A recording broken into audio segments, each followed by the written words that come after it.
All right, one last example. A NASA satellite has just observed an asteroid heading towards Earth.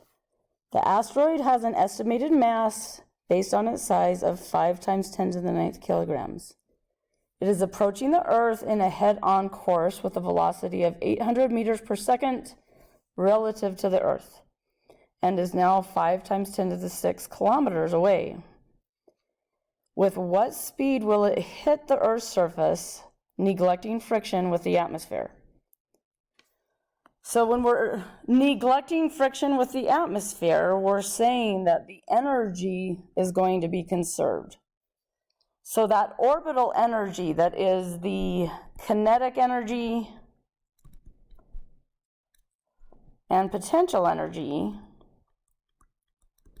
all of this energy initially is still going to be energy finally. Oops. So we're ignoring any work done by the atmosphere, which of course is a terrible assumption in this case. Oops, sorry. Gratefully, our atmosphere causes a lot of objects to burn up before they actually get to the Earth.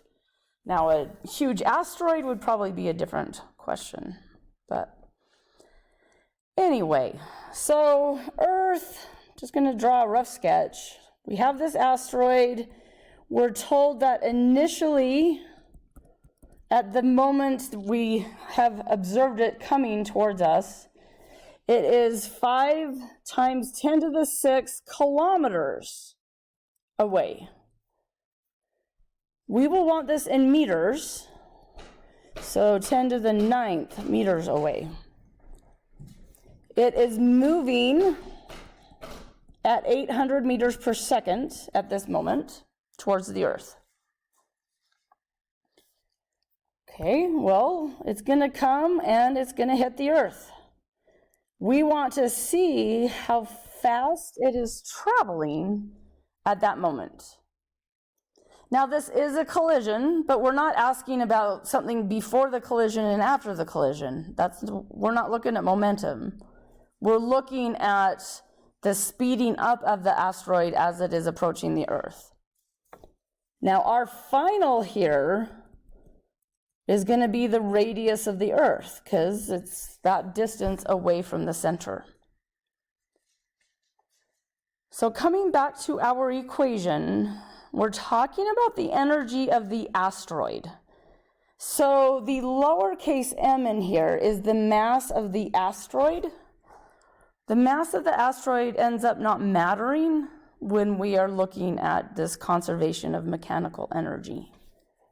So 1/2 v initial squared minus gm/r initial is going to equal 1/2 v final squared minus gm/r final. Notice we cannot say the potential energy is 0 anywhere.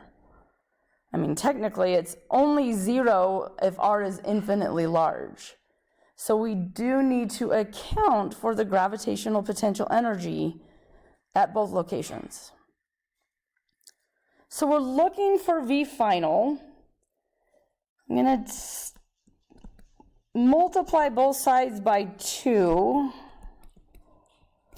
and also bring over the gm/r final.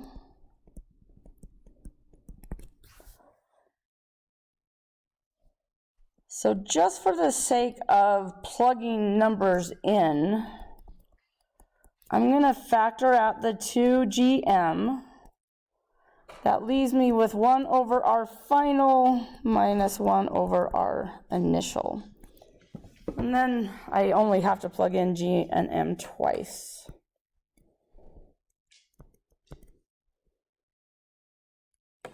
So they already gave us this initial speed in meters per second. So those are the appropriate SI units.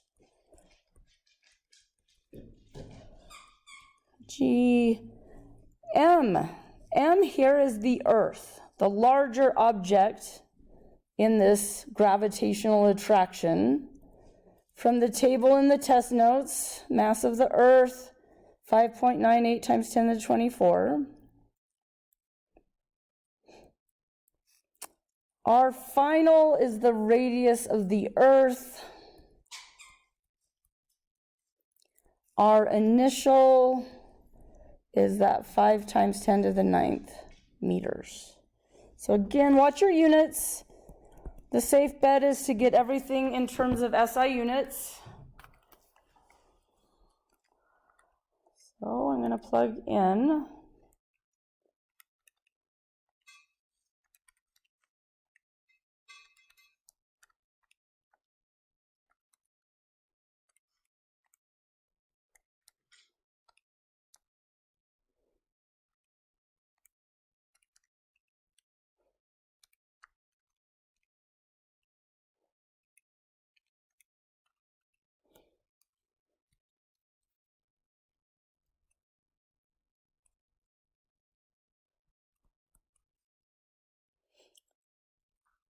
So with 2 sig figs, this rounds to 11,000 meters per second.